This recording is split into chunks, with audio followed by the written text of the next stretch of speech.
targeting different routes, subconjunctival space, Schlemm's canal, suprachoroidal space, and taking either an up external or an up internal approach. And again, I want to make a side note that according to the EGS guidelines, only up internal non-platforming procedures can really be defined as minimally invasive glaucoma surgeries. And based on this, actually a recent publication from my colleagues, Dr. Sunaric and Professor Braun, have proposed this classification, where on the one hand, you have the truly minimally invasive glaucoma surgeries, the MIGS, and on the other hand, you have the device-enhanced subconjunctival glaucoma surgeries, the classical ones, and the more recent ones. But let's start with the MIGS then. What evidence do we have around their efficacy, safety, and cost? Starting with efficacy, from the studies that we have available, we know that their pressure-lowering efficacy is not as impressive as with trabeculectomy. This is a systematic literature review on the MIGS outcomes. And their conclusion was that indeed trabeculectomy lowers the pressure to 11 to 30 millimeters of mercury, whereas with MIGS, higher postoperative IOP levels are observed. And therefore, they conclude that MIGS are best suited for patients with mild to moderate disease in which lower target IOPs are not necessary, or to reduce the topical hypotensive load. Well, there again, I want to make a side note because the EGS guidelines do confirm that MIGS provide modest IOP lowering, but regarding the decrease in medication burden, they state that decreasing medication burden is not in line with the traditional aim of glaucoma surgery. And regarding phaco MIGS, they state that it is difficult to separate IOP lowering effect of MIGS from that of phaco alone. How about safety of MIGS? Well, the SIPAS story has clearly alerted us that even minimally invasive glaucoma surgery does have safety or can have safety issues. So again, the systematic literature review said or alerts us around the potential risks and adverse events of minimally invasive glaucoma surgeries. What about cost? And again, I want to point your attention once more to the definition of the aim of glaucoma treatment in the EGS guidelines, which also mentions that we have to maintain visual function, but at a sustainable cost. Again, the systematic literature review tells us that there is actually only limited evidence available on cost effectiveness of MIGS. So, as you can sense by now, MIGS are associated with some problems, as again stated in the recent publication from Dr. Sunaric and Professor Braun. To start with, there is a lack of a clear definition of MIGS, but they have provided or proposed a solution to that. There is a variability in the quality of reported data. And that goes together really with the fact that most of these studies were done in a sponsored way, and therefore there was a conflict of interest of the authors. There is an uncertainty around indications and also uncertainty around cost effectiveness. What about the device-enhanced subconjunctival glaucoma surgeries? This is again a recent publication comparing the XEN and the microshunt pressure flow.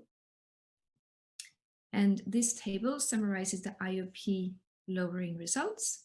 And you see after 2 years that microshunt resulted in pressures of 12.1 millimeters of mercury on average, and with XEN that was 13.8 millimeters of mercury.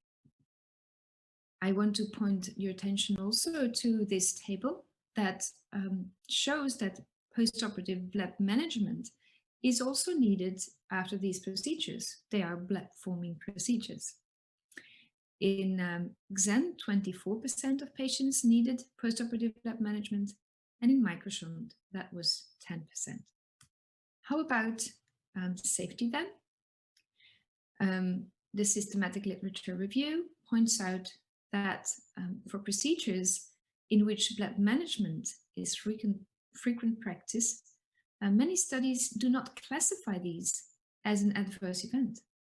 And thus the true impact of bleb management remains unclear.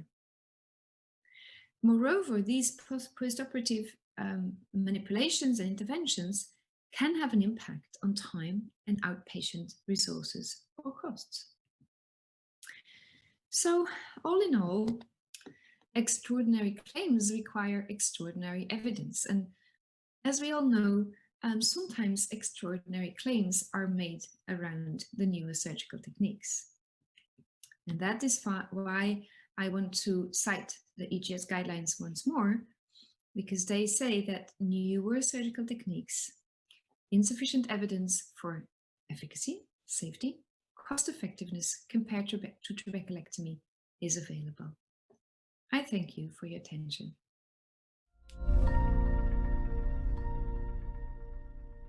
Over the next 8 minutes, I'm going to have a look at what technology developments may have in store for diagnostics in the next 40 years. Clearly, this is something of a crystal ball gazing exercise and necessarily speculative, but I hope at least some of what I will say will be based in the direction of technology development that we're already seeing. By way of financial disclosures, I have research support from companies who make diagnostic technology. I'll be looking in the domains of visual function testing, imaging, tonometry, and biomarkers, and their applications for glaucoma case finding, formal diagnostics, and monitoring. So far as case finding is concerned, if we look at current evidence, we can see that still between 20 and 30% of patients present with advanced glaucomatous loss in at least one eye, and this hasn't changed much over the last 20 years. So can we make use of the technology that's all around us to improve on case finding? We now have remote monitoring devices all around us, with cameras in the home, cameras on our desktops, and cameras on our laptops. And the question is, can we make use of these to pick up patients that would otherwise go undetected? The Crab Lab has looked at this and looked at differences in eye movements in patients with glaucomatous visual field loss compared with healthy controls. And they've been able to identify eye movement differences when viewing natural scenes between these two groups. The next step would be to introduce this to monitoring eye movements for individuals using laptops as part of their daily life and identify unsuspected glaucoma cases from eye movement differences that are detected. Smartphones with the appropriate adapter are able to image the optic nerve head. Couple this with artificial intelligence, which would identify a neuropathy from the image taken. It's not too difficult to imagine the case where your 8-year-old will go, "Come here, Granny, I'm going to do your glaucoma test," take a picture of the back of the eye and identify previously undetected glaucoma. OCT technology is being miniaturized. This is an example of a binocular device with OCT capability to image the ocular structures and do visual function testing. So we might have the structure and function case finding technology all in one device. How about diagnostics? We'll see advances in the stimuli that we use in perimetry devices that will allow us to detect glaucoma at an earlier stage more accurately and more precisely. And we're also likely to see further advances in imaging with faster devices and higher resolution devices. We'll see advances in image processing technology, and here we see an example of a technique which highlights the retinal nerve fiber layer in OCT images for better visualization of glaucomatous defects. In the future, metabolic imaging is likely to become possible, which will enable us to probe key metabolic pathways in ocular tissue.